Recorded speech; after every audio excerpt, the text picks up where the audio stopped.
नमस्कार दोस्तों, मोबाइल की दुनिया में आपका स्वागत है। आज हम इस वीडियो के माध्यम से जानेंगे जमीन कैसे नापी जाती है और कहां से उसे मापना प्रारंभ करें, कौन कौन से पॉइंट होते हैं और मैप में किस प्रकार मैप को देखें और किस प्रकार रखें और किस प्रकार उसमें पॉइंट कहां पे है और किस प्रकार से उसे ढूंढें और क्या क्या पहचान करें जिससे आपकी जमीन मापी जा सकती है। तो आइए शुरू करते हैं। इससे पहले जैसा कि आपने देखा होगा मैप, तो आपने देखा होगा ऑनलाइन में अगर मैप आप निकालते हैं तो इस प्रकार से ऑनलाइन मैप आपके सामने नजर आएगा। लेकिन वहीं पे अगर ऑफलाइन मैप आप लेते हैं, जैसे रिकॉर्ड रूम से चाहे और कहीं से, चाहे लेखपाल के पास जो ऑफलाइन मैप होता है वो इस प्रकार से रहेगा। जो मैप रहेगा ऊपर की साइड में उसे उत्तर बोला जाता है और वहीं पे राइट साइड में जो होगा उसे पूरब का एरिया बोला जाएगा और वहीं पे जो लेफ्ट साइड में होगा उसे पश्चिम बोला जाएगा और वहीं पे जो नीचे साइड में होगा बॉटम की तरफ, बॉटम भी उस साइड में दक्षिण होता है। जैसा इस प्रकार से भी आप देख सकते हैं, इसमें जो लिखावट होगी वो लिखावट जो ईस्ट साइड से होगी वो सीधा होगी यहाँ से। यदि समझे कि इधर ऊपर है और इधर राइट साइड, ऊपर है तो उत्तर है, राइट साइड है तो पूरब है, नीचे दक्षिण और लेफ्ट साइड में पश्चिम। तो इस प्रकार से मैप का है। इसी प्रकार ये ऑनलाइन मैप भी है। इसमें भी अगर जो अंक ऐसे सीधा लिखाया है तो यहाँ पे ऑनलाइन तो आप मोबाइल में खोलेंगे तो उस प्रकार से ऑनलाइन दिखाई देगा, लेकिन ऑनलाइन में ऊपर जो होगा वो नॉर्थ यानी उत्तर और वहीं पे नीचे साउथ हो जाएगा, आपका राइट साइड में पूरब हो जाएगा और लेफ्ट साइड में आपका पश्चिम हो जाएगा। तो ये तो था साथियों सिर्फ मैप का कहानी। मैप में किस प्रकार से नापा जाएगा और यहाँ पे क्या क्या प्रदर्शित होता है इसी में देखेंगे। मैप के अंदर तो यहाँ पे जो रोड, ये रोड है चौड़ी है, इसमें बीच बीच में डॉट डॉट डॉट किया हुआ है, तो ये मतलब चौड़ी है, यानी ये चक्रोट से ज्यादा चौड़ी है, यानी सड़क हो सकती है। इसका नंबर और खतौनी में देखने के बाद ही पता चलता है, लगभग ये सड़क है। वहीं पे जो पतला है, जो बीच में डॉट डॉट किया है, इस प्रकार से चिन्हित रहते हैं इन चक्रोट या रोड के।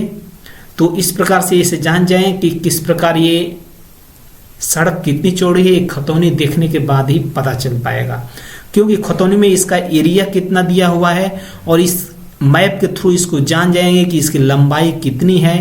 और तो मैप जब लंबाई आपका पता चल जाएगा, एरिया आपको पता चल जाएगा, तो आपको उसके हिसाब से उसकी चौड़ाई निकाल सकते हैं। तो इस प्रकार से इस सड़क या चक्रोट की चौड़ाई कितनी है इसे आप जानकारी कर सकते हैं। अब दोस्तों बात यहाँ पे आ जाती है जमीन को नापे कैसे। वहीं पे एक नापने वाला स्केल होता है जो गुनिया बोला जाता है, वो इस प्रकार से प्रदर्शित रहता है।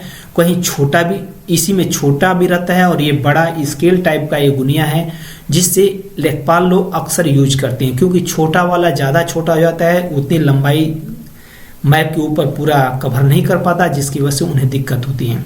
वहीं पे सीमा समाप्त जहाँ होती है वहां पे एक पत्थर लगा होता है, यानी इसके फिक्स पॉइंट इसे माना जाता है। जिस प्रकार यहाँ पे मैप के अंदर अगर ये सीमा देखी जाए यहाँ पे, तो इस पॉइंट पे ही इस टाइप का एक पत्थर लगा होता है।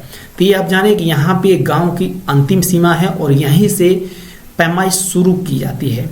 इसी प्रकार यहाँ पे भी देखें तो यहाँ पे भी इस अंतिम सीमा है, यहाँ पे भी पत्थर लगा होगा और यहाँ पे भी पत्थर लगा रहता है। इसी प्रकार से रहता है, या तो होगा या तो कोई उखड़ के किसी कारणवश मिस्टेक हो गया होगा जो वहां पे मौजूद नहीं है, लेकिन यहाँ पर रहना चाहिए। इस प्रकार से पॉइंट रहता है। जैसे मान लीजिए अगर ये पॉइंट, अगर ये क्षेत्रफल का एरिया अगर आपको नापना है तो यहाँ पे नजदीकी पॉइंट देखा जाएगा। नजदीकी पॉइंट यहाँ से ये है और इसी प्रकार ये भी पड़ सकता है और ये भी दूर पड़ सकता है।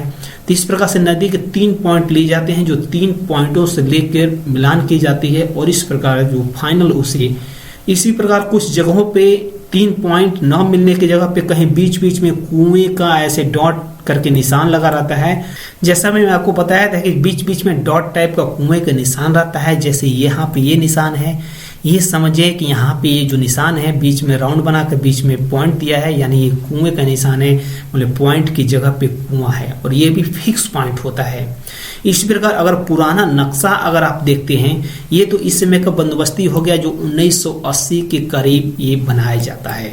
वो 1970 1975-80 के करीब ये नक्शा बना और उस समय से अभी तक ये चल रहा है। ये बंदोबस्ती नक्शा बोलते हैं, ये लेखपालों के पास मौजूद रहता है। वहीं पे एक 28 से पुराना नक्शा आप देखते हैं तो 1880 उसे बोला जाता है। कहीं कहीं पे जो भी कुछ बोला जाएगा, लेकिन यहाँ पे इस प्रकार का वो नक्शा होगा। इसमें जो लिखावट होगी, जो नंबरिंग होती है आपकी, ये नंबरिंग उर्दू लेटर में होती थी, क्योंकि पहले जो साम्राज्य था वो उर्दू लेटरों से उर्दू को ज़्यादा प्रभावित था और जो उर्दू से ही था। तो इसमें जो पुराना नक्शा होगा वो उर्दू में लिखा होगा। उर्दू में जिस नक्शे पे लिखा होगा उसे आप समझ जाइए कि वो पुराना नक्शा है, जिसे 1880 लोग बोलचाल की भाषा में बोलते हैं। उसी प्रकार इस समय का लेटेस्ट होगा जो 1970-80 का जो होगा वो हिंदी में लिखा होगा। हिंदी लिपि में जो हिंदी की जो अक्षर रहते हैं उसमें लिखा होगा, अंग्रेजी के लेटर में नहीं लिखा होगा, हिंदी के अक्षरों में ही लिखा होता है। तो ये समझिए कि ये बंदोबस्ती इस समय का लेटेस्ट नक्शा है बंदोबस्ती। और यहाँ पे जो निशान की बात करें, जो कुएं का निशान, और इसमें भी यहाँ पे मौजूद है, और वहीं कुएं का निशान इसमें मौजूद है। दूसरा भी एक कुआं का निशान है यहाँ पे, और वहीं पे जो ये बीच में अगल बगल जो खेतों के चार दीवारी है, और यहीं पे बीच में ये आबादी बसी है। यहाँ पे नए वाले नक्शे में खेतों की चार दीवारी रखी गई है, बीच में चक्रोट भी बनाया गया है। जबकि यहाँ पे देखेंगे यहाँ पे रास्ता का कोई यहाँ पे रास्ता नहीं है, लेकिन यहाँ पे नए वाले नक्शे में देखेंगे तो यहाँ पे एक चक्रोट का चिन्हित किया गया है। वहीं पे मेन सड़क है, इसको भी फिक्स पॉइंट के तौर पे यूज किया जाता है। और इस सड़क है तो सड़क से भी आप इसे नाप सकते हैं। वहीं पे ये भी सड़क है, इस सड़क के थ्रू से भी इसे फिक्स पॉइंट लेकर आप नाप सकते हैं। मान लीजिए इसके अंदर अगर आपको इस पॉइंट का अगर बंदोबस्ती नापना है, इस पॉइंट को अगर नापना है तो यहाँ पे कुआं दिखाई दे रहा है, और कुएं से लेके इसकी नजदीकी, यहाँ से कुएं से लेकर ये पॉइंट और ये पॉइंट ये नाप सकते हैं, और वहीं पे सड़क से भी ये पॉइंट इसे मिला सकते हैं। लेकिन अभी इधर पॉइंट के लिए, इस साइड पॉइंट के लिए आपको ढूंढना पड़ेगा कौन सा बंदोबस्ती पॉइंट है, चाहे कोई पत्थर हो चाहे कुछ भी हो, उस पॉइंट से भी आप नाप सकते हैं, क्योंकि 3 बिंदुओं का होना आवश्यक है। जैसा कि मैं बताया कि यहाँ पे जैसे इस पॉइंट को अगर हमें नापना है तो इस पॉइंट को नापना है तो हमें 3 बिंदुओं की आवश्यकता पड़ेगी। एक पॉइंट यहाँ पे जो सीमा समाप्त है इसकी, और वहीं पे दूसरे पॉइंट यहाँ से ले लेंगे जो सीमा समाप्त है, और यहाँ से भी ले सकते हैं। वहीं पे दोस्तों यहाँ पे नज़दीक से नज़दीक पॉइंट ले जाते हैं। जैसे ये सड़क है, सड़क के इस छोर से नापते हैं तो ये वाली सीमा और ये वाली लाइन हमें मिल जाती है। लेकिन वहीं पे अगर इस छोर से नापते हैं तो भी ये वाली लाइन और ये वाली लाइन वेरीफाई हो जाती है। वहीं पे अगर इस छोर से नापते हैं तो ये वाली लाइन, इधर वाली लाइन और इधर वाली लाइन दोनों वेरीफाई हो जाती है। जिस प्रकार से उस गाटे की यानी उस खेत का चौहद्दी का पता चल जाता है, और वो पॉइंट वहां पे सही है या आगे पीछे इधर उधर खिसका हुआ है, ये पॉइंट पता चल जाता है।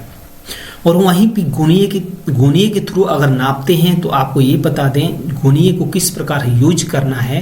तो इसमें आपको ये बता दें कि जो इधर वाला पॉइंट है, जो यहाँ पे 25 लिखा है, यहाँ पे जो 25 लिखा है, इस साइड में ये मीटर का पैमाना है। यहाँ पे मीटर का पैमाना इसे देखते हैं, और वहीं पे इस साइड में ये लट्ठे या गाटे इस प्रकार से बोला जाता है, उसका पैमाना देखते हैं। यहीं पे मीटर का पैमाना, जो यहाँ पे जो एक छोटा खाना होता है जो 1 mm की तरह आपको दिखाई दे रहा है, 1 mm तो होता नहीं, लेकिन 1 mm की जो तरह दिखाई दे रहा है वो 4 मीटर का होता है। जो मैप में इसका एक खाना और जमीन के ऊपर वो 4 मीटर के बराबर होता है। वहीं पे इधर का जो इस साइड का जो मैप है, जो लट्ठा या गट्ठा बोलते हैं, जो यहाँ पे 20 लिखा हुआ है, इस साइड का जो है गुणिये के अंदर मैप में एक खाना नापा जाएगा तो जमीन के उस पे 2 गट्ठे के बराबर होता है, यानी 5 मीटर। 2 गट्ठे का मतलब 5 मीटर, मतलब एक गट्ठे में 2.5 मीटर होता है, और 2 गट्ठे के बराबर होता है, यानी 5 मीटर के बराबर होता है। यानी कि इधर का एक खाना आपका 4 मीटर और इधर का एक खाना आपका 5 मीटर के बराबर होगा। इस प्रकार से जैसे आप मैप रखते हैं, जैसे यहाँ पे एक पॉइंट, ये जो शून्य पॉइंट है यहाँ पे शून्य के पास रखते हैं, और दूसरा पॉइंट यहाँ पे लेके आते हैं, इधर जितना भी आ जाए तो जितने छोटे छोटे खाने होते हैं उतने उतने को और मीटर से उसे मल्टीप्लाई कर देंगे, तो इस प्रकार से आपका मीटर में लंबाई निकल जाएगी। तो इस प्रकार से आप अपने जमीन की लंबाई या चौहद्दी आप आसानी से नाप सकते हैं। ओके दोस्तों, आज की वीडियो बहुत लंबी हो रही। ओके दोस्तों, धन्यवाद। मैं आशा करता हूं कि आपको समझ में आया होगा। अगर नहीं समझ में आया तो कोई कमेंट बॉक्स में जरूर क्वेरी आप बताएं, ताकि मैं आपको बताने का प्रयास करूंगा।